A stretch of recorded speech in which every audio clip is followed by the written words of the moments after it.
लगातार हम आपको बता रहे हैं शंकराचार्य को लेकर आज जो तस्वीर बनती हुई नजर आ रही है, क्या जेल होगी या बेल होगी या एक बार फिर से असमंजस की स्थिति यूं ही रहेगी अगर फैसले को रिजर्व रख लिया जाता है या कोर्ट की ओर से क्या अंतिम राहत दी जाती। कई तरीके के सवाल हैं, कई तरीके की समय चीजें नजर आ रही है, लेकिन इंतजार उन पलों का है, उन घड़ी का है जब कोर्ट की ओर से चीजें सामने आएंगी।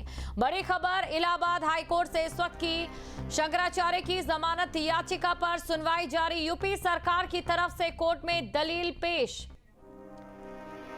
तो बड़ी खबर आपको बता रहे हैं, इलाहाबाद हाईकोर्ट से स्वामी अविमुक्तेश्वरानंद को राहत। ये बड़ी खबर, पॉक्सो मामले में अग्रिम जमानत की अर्जी मंजूर। स्वामी अविमुक्तेश्वरानंद को मिली अग्रिम जमानत। इलाहाबाद हाईकोर्ट से स्वामी अविमुक्तेश्वरानंद को राहत। ये बड़ी खबर आपको बता रहे हैं, पॉक्सो मामले में अग्रिम जमानत अर्जी मंजूर कर ली गई है। अब देखने वाली बात ये रहती है कि कौन कौन सी वो चीजें, कौन कौन से वो तथ्य जिनके बाद ये अग्रिम जमानत जो है वो मंजूर हुई। बड़ी खबर आपको बता रहे हैं, स्वामी अविमुक्तेश्वरानंद को अग्रिम जमानत मिली। और खबर पर अधिक जानकारी के साथ संवाददाता आलोक हमारे साथ बने हुए। आलोक, देखिए इस वक्त की बड़ी खबर आपको बता रहे हैं, अग्रिम जमानत मंजूर हुई है। किस प्रकार की तस्वीरें वहां से निकलकर सामने आ रही है और कितनी खुशी में यहाँ पर फिलहाल लोग नजर आ रहे हैं? बिल्कुल, देखिए हम आपको बताएं कि अगर हाईकोर्ट में अंतरिम जमानत मंजूर हो गई है तो उसका जो सबसे पहला रिएक्शन है वो मैं यहाँ मठ पे दिखा रहा हूँ, जहाँ पे शंकराचार्य अविमुक्तेश्वरानंद यहाँ उन्होंने पूजा की। और पूजा करने के बाद देखिए, अगर हम इसे आध्यात्मिक रूप से देखें, धार्मिक रूप से देखें, तो उधर पूजा की और उधर जमानत मंजूर हो गई। अपना परिचय देते हुए बताइए, क्या बोल रहे हैं? अपना परिचय देते हुए बताइए। मैं जगदीशानंद गुरुदेव का शिष्य हूँ और जो जमानत मंजूर हुई है ये तो होनी ही थी, क्योंकि गलत कभी जीत नहीं सकता, झूठ कभी जीत नहीं सकता। जो सत्य है वही रहेगा। धर्म पर हमें सत्य पे भारी पड़ा, उस पे भारी पड़, झूठ पे भारी पड़ा है और पड़ेगा। तो ये उसी का परिणाम है। आप देख रहे हैं यहाँ पूजा चल रही थी, वहाँ कोर्ट में बहस चल रही थी और वहाँ कोर्ट में जज ने कहा कि कोई भी गिरफ्तारी नहीं होगी, कोई भी गिरफ्तारी नहीं होगी। आपको इस पूरे मामले में आशुतोष के लगाए हुए आरोपों का या पूरे इस केस पे क्या कहना है? बेबुनियाद हैं, सारे आरोप बेबुनियाद हैं, जो गलत तरीके से लगाए गए हैं। और दूध का दूध, पानी का पानी होने वाला है, वो हो ही रहा है। आप देख ही रहे, अगर उसमें कोई सत्यता होती तो आज ये स्थिति नहीं होती। स्विमिंग पूल है? नहीं, कोई स्विमिंग पूल नहीं है। छोटा सा वो है जो ब्रह्मलीन गुरुजी जो हमारे हैं उनकी चिकित्सा के लिए बनाया गया था। कैमरा पे और पेन ड्राइव में फुटेज इकट्ठा किए गए, वे सब बकवास हैं, सब झूठ है, सब सारी बेबुनियाद हैं। जो बटुकों का मुंह ढांक करके इंटरव्यूज हैं उसको वो फर्जी तरीके से तैयार किए गए हैं, उनमें कोई सच्चाई नहीं है। ऐसा कैसे कह सकते हैं? सामने साफ साफ दिख रहा है, साफ साफ ही दिख रहा है। उनके जो अध्ययन है उसको लेकर के कुछ कहेंगे? क्योंकि अगर अध्ययन हुआ होता, यहाँ से पढ़े होते तो गुरुकुल की अपनी परंपराएं। वही कहने का तात्पर्य यही है कि जब वो हमारे यहाँ के हैं ही नहीं है, हमारे गुरुकुल के नहीं है, हमारे मठ के नहीं है, हमारे गुरुजी के शिष्य नहीं है, हमारे लोगों से किसी से जुड़े नहीं है, तो वो हमारे कैसे हो सकते हैं? साफ है, साफ दिख रहा है जनता। जमानत, अग्रिम जमानत आपकी मंजूर हो गई है, तो अब मठ क्या, हालांकि महाराज जी बोलेंगे, लेकिन मठ क्या सोच रहा है? यहाँ पे कैसा माहौल है? खुशी का माहौल है, स्वाभाविक है। धर्म की जीत हुई है, सत्य की जीत हुई है, तो खुशी का तो माहौल रहेगा ही। जी, हर हर महादेव। बिल्कुल, देखिए हम बिल्कुल आपको आलोक, इसीलिए मठ में जो यहाँ पर आलोक आपके पास में लौटूंगी। बड़ी खबर लगातार हम दर्शकों को बता रहे हैं और इस वक्त की बड़ी और अहम खबर, इलाहाबाद हाईकोर्ट से स्वामी अविमुक्तेश्वरानंद को राहत मिली है। हाईकोर्ट ने गिरफ्तारी पर रोक लगाई है। ये बड़ी खबर इस वक्त की बड़ी और अहम खबर आपको बता दें, इलाहाबाद हाईकोर्ट से स्वामी अविमुक्तेश्वरानंद को राहत। और जाहिर तौर पर मानवेंद्र हमारे साथ हैं, मानवेंद्र के पास हम चलते हैं। मानवेंद्र, देखिए राहत दी गई है, क्या इसे पहली जीत के तौर पर देखा जा रहा है बचाव पक्ष की ओर से? जी देखिए, इसे हम फौरी राहत कहेंगे, क्योंकि जिस तरह से ये पूरे मामले में सुनवाई के बाद कोर्ट ने जजमेंट रिजर्व किया है और जब जजमेंट ना आने तक, यानी फैसला ना आने तक गिरफ्तारी पर रोक का भी आदेश दिया है, तो अब ये देखना होगा कि कोर्ट ने कोर्ट के जजमेंट में क्या आता है, लेकिन फौरी तौर पर अभी मुक्तेश्वरानंद को राहत मिली है। फिलहाल उनकी गिरफ्तारी नहीं हो पाएगी। जब कोर्ट जो जजमेंट रिजर्व किया गया है, जब जजमेंट देगा उसके बाद ही इस पूरे मामले पर फैसला सुनाएगा। तो कह सकते हैं कि एक तरह से फौरी तौर पर राहत मिली है अभी मुक्तेश्वरानंद को, मुकुंदानंद को। अभी देखना होगा कि आगे जब कोर्ट ने जजमेंट रिजर्व किया क्या हुआ? फैसला सुनाता रुको एक मिनट। हाँ रुक जाओ भैया, सुन लेने दो हमको।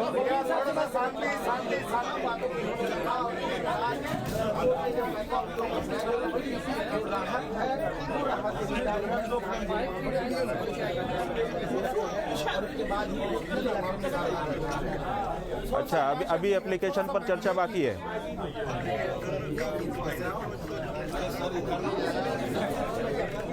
अच्छा,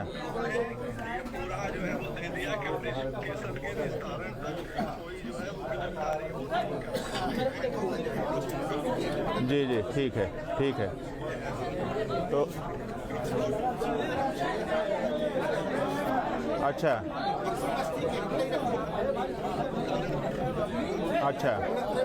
ठीक है।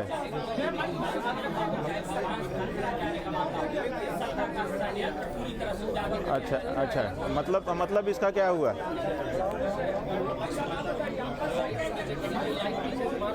हाँ, बाद में 1-2 दिन बाद।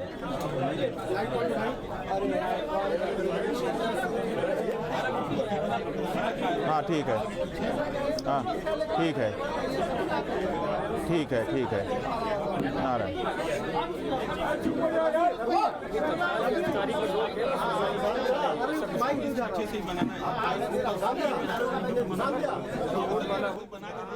हाँ जी, चलो भैया।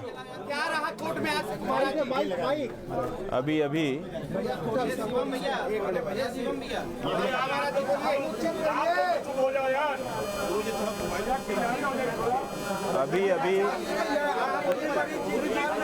जानकारी मिली इसके बारे में बता दीजिए। अभी हमारी भैया चुप हो जाओ।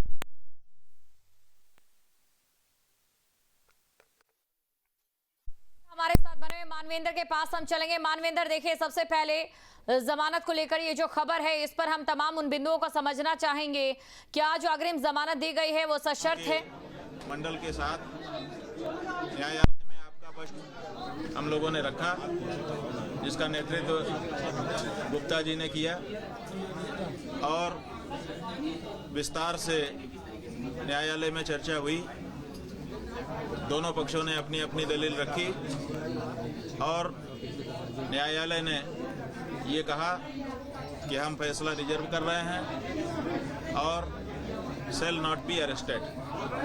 जो अरेस्टमेंट की कार्यवाही है उसको उन्होंने रोक दिया है कि गिरफ्तार नहीं किया जाना चाहिए। गुरुजी, इस फैसले को आप लोग कैसे देखते हैं? क्योंकि आप लोग ऐसा है गए थे कि वहाँ पर हम लोगों ने जो दलील रखी वो इस बात की दलील थी कि ये मुकदमा झूठा बनाया गया है। निश्चित रूप से न्यायाधीश को ये बात हमारी जो वहाँ पर रखी गई थी इसमें बल दिखाई दिया होगा, तभी तो उन्होंने इस तरह का एक निर्देश प्रदान किया है। इसलिए हम आरंभ से कह रहे थे कि हमारा काम है जो बात जैसी है उसको न्यायाधीश के सामने ठीक से रखना। हम लोगों ने रखा और आप देखिए कि न्यायाधीश ने जो वर्डिक्ट दी है, जो एक आदेश पारित किया है, उससे ये पता चलता है कि वो समझ रहे हैं कि इस मामले को बना करके रखा गया है।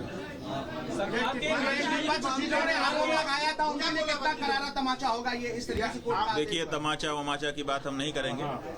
हम तो ये कहेंगे कि हम लोगों ने वहाँ पर अपनी बात रखी, न्यायाधीश ने उसको सुना, सुन करके समझा उसकी प्रकृति को।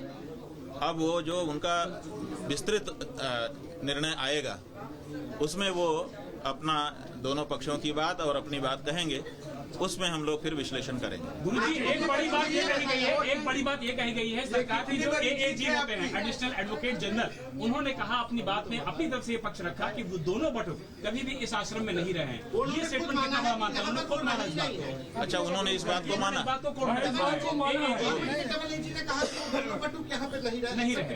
देखिए, अभी तक जितना बड़ा प्रचार किया जा रहा था कि आश्रम में बटुकों का शोषण, गुरुकुल में बटुकों का शोषण और इनके यहाँ ये होता है, ये जो बात चलाई जा रही थी उसको तो जो एजी हैं उन्होंने ही समाप्त कर दिया। उन्होंने ये कह दिया कि इस आश्रम में ये बटुक नहीं रहे। हम लोग पहले से कह रहे थे कि हमारे यहाँ वो नहीं रहे। आज वो बात जनता के सामने साफ साफ प्रमाणित हो गई।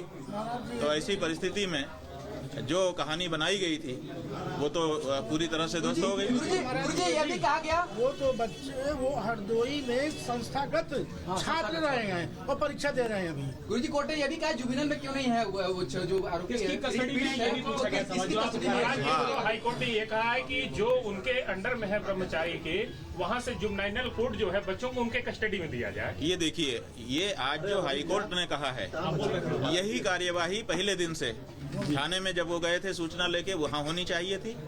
जब वो एसपी और उससे ऊपर के रैंक के अधिकारियों को ईमेल आदि कर रहे थे तो वहाँ से ये डायरेक्शन आना चाहिए था कि पहले बच्चे को जुवेनाइल में भेजो, मेडिकल कराओ आदि आदि।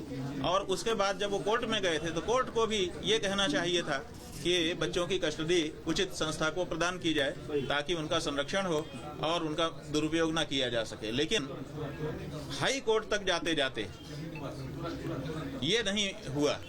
जो कोर्ट ने आज निर्णय किया है उसमें ये बात आई है कि अगर ऐसा कोई अपराध हुआ है तो उसका जो प्रोसीजर है उसको ठीक से करना चाहिए। जो प्रथम दृष्टया आप सब लोगों के माध्यम से हमको जानकारी दी जा रही है उसके आधार पर हम ये बात कह रहे हैं कि आज कम से कम उन बच्चों को सही कस्टडी देने की बात कही गई। इसके पहले तो कस्टडी की बात ही नहीं थी। इसके पहले तो केवल हवाई एक किला बना दिया गया था और शंकराचार्य जैसी संस्था को बदनाम करने के लिए तरह तरह की कहानियां गढ़ दी गई थी। तो आज कम से कम एक सही प्रोसीजर जो एक पॉक्सो कोर्ट का होना चाहिए वो उसका एक अक्ष दिखा है। बाकी तो आगे और प्रकरण आएंगे तो आपको न्याय की उम्मीद जगी है आज? नहीं, न्याय की उम्मीद सदा से हम लोगों को थी, लेकिन जो परिस्थितियां हैं ऐसी हो गई हैं कि अपने भाई पे लोग भरोसा नहीं कर पा रहे हैं कि कब क्या हो जाएगा। इसलिए कहना कठिन था, लेकिन हम लोग इसीलिए अपनी बात न्यायाधीश के सामने कहने के लिए तैयार थे कि कहीं से तो हमने आपको दोपहर में बताया था कि देखिए सारा अमला एक तरफ से भ्रष्ट नहीं हो सकता, सब लोग एक तरफ से किसी के कब्जे में नहीं हो सकते। इसलिए कहीं ना कहीं कोई ना कोई तो होगा जिसके अंदर धर्म जागृत होगा, कहीं तो कोई होगा जिसके अंदर न्याय जागृत होगा, कहीं तो कोई होगा जो सही और गलत को रेखांकित करके परिभाषित करेगा। तो कहीं ना कहीं कोई ना कोई होता है। इसलिए अपना संघर्ष जारी रखना चाहिए और कहीं पर थोड़ी बहुत इधर उधर बात आ जाए तो उतने से घबराना नहीं चाहिए। आप देखिए पूरे देश का जो हिंदू समुदाय है वो बहुत आहत था कि ये क्या हो रहा है। लोगों के मन में तरह तरह की आशंका कुशंका पैदा होने लगी थी। ऐसा लगने लगा था कि हमारे गुरु ने कुछ गड़बड़ी की है।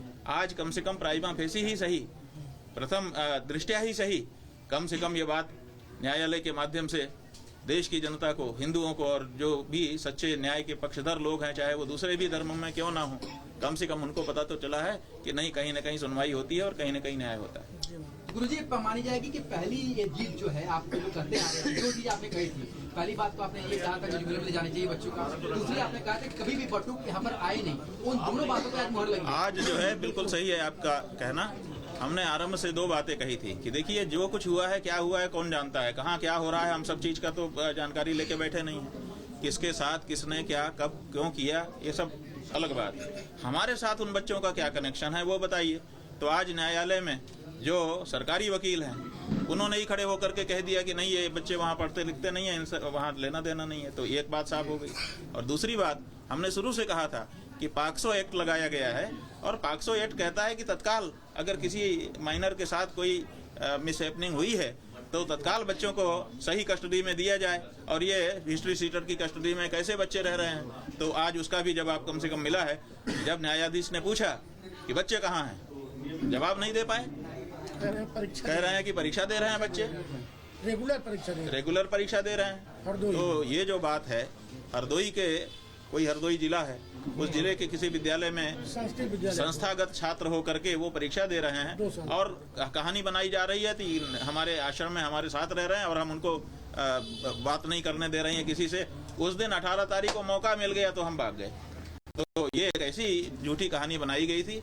आज कम से कम इस बात की तसल्ली है कि जब न्यायालय में बातचीत हुई, और सबसे अच्छी बात यह है कि न्यायालय में जो बातचीत हुई वो ऑन कैमरा माने ऑनलाइन था। बहुत सारे लोग, हजारों लोग देश के, देश भर वो उसको कार्यवाही को देख रहे थे। पक्ष की भी दलीलें देख रहे थे, प्रतिपक्ष की भी दलीलें देख रहे थे, जो प्रमाण दिए जा रहे थे वो भी देख रहे थे, और सारी बात। और न्यायाधीश ने लगभग 1 घंटा 1.25 घंटा लगा करके इसको सुना, और सुन करके बिना कोई जल्दबाजी के पूरे प्रकरण को ठीक से समझा और तब जाकर के फैसला दिया। गुरुजी, जब ये बात सामने आ गई, तो अब जो 20 बटुओं की न्यायालय के सामने किसी भी सीडी और लैपटॉप की बात भी नहीं कही, जो बात फैलाई जा रही थी। हाँ, ये बात फैसले को सुरक्षित रखा है, फैसले को सुरक्षित रखा है और गिरफ्तारी पर जो है वो रोक लगा है।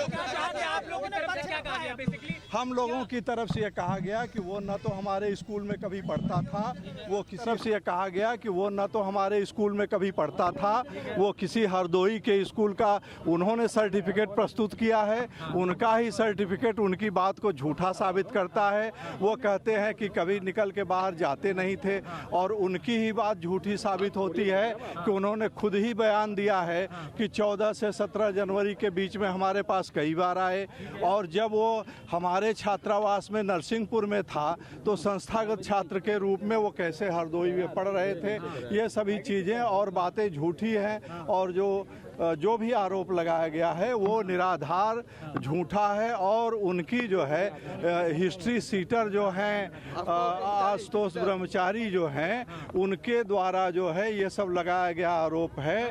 इसलिए जो है वो ये विश्वास करने के योग्य नहीं है। जो व्यक्ति जो है वो इनामी है 25,000 के, उन्होंने ये सब आरोप लगाया है। और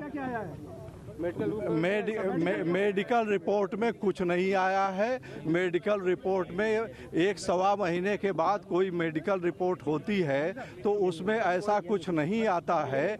और वहाँ पर जो इंक्वायरी रिपोर्ट है उसमें लिखा है, जो प्रचार दुष्प्रचार किया जाता है वहाँ बच्चों ने ये नहीं कहा है कि उनके साथ जो है वो कोई अन्य प्रकार से कृत्य हुआ है। उन्होंने कहा है कि उनके माने मुंह के पास जो है वो अशोभनीय कार्य हो, स्पर्श किया गया। तो उसको जो है हम लोगों ने ये कहा कि अगर ये सही भी मान लिया जाए तो मेडिकल में इसकी क्या रिपोर्ट आई। तो मेडिकल में यही रिपोर्ट है कि भाई अब जो हम लोगों को इन्होंने मौखिक बताया है, लेकिन अब मेडिकल रिपोर्ट में तो कोई कंक्लूसिव कुछ है नहीं। नाबालिग होने को लेकर क्या हुआ? मार्कशीट देखी गई, ऐसा कुछ मार्कशीट जो देखी गई नाबालिग के लिए वो तो नीचे का न्यायालय बताएगा। वो तो जुवेनाइल जस्टिस एक्ट के अंतर्गत वो कोर्ट ने जो है वो अपना उसको देख लिया। वो मुख्य रूप से उन्होंने आयु के प्रमाण पत्र के लिए बताया था, लेकिन वो ये भूल गए थे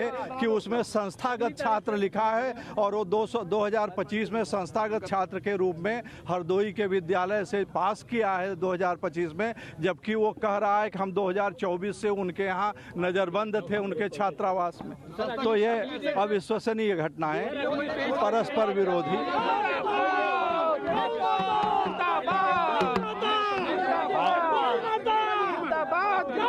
आपके मोबाइल पर तुरंत आएगी ब्रेकिंग न्यूज। स्क्रीन पर सबसे पहले दिखेगी बड़ी खबर, देश दुनिया की हर खबर एक जगह। अब आपके मोबाइल पर तुरंत फटाफट इंस्टॉल कीजिए न्यूज़ नेशन ऐप और रखिए खुद को अपडेट।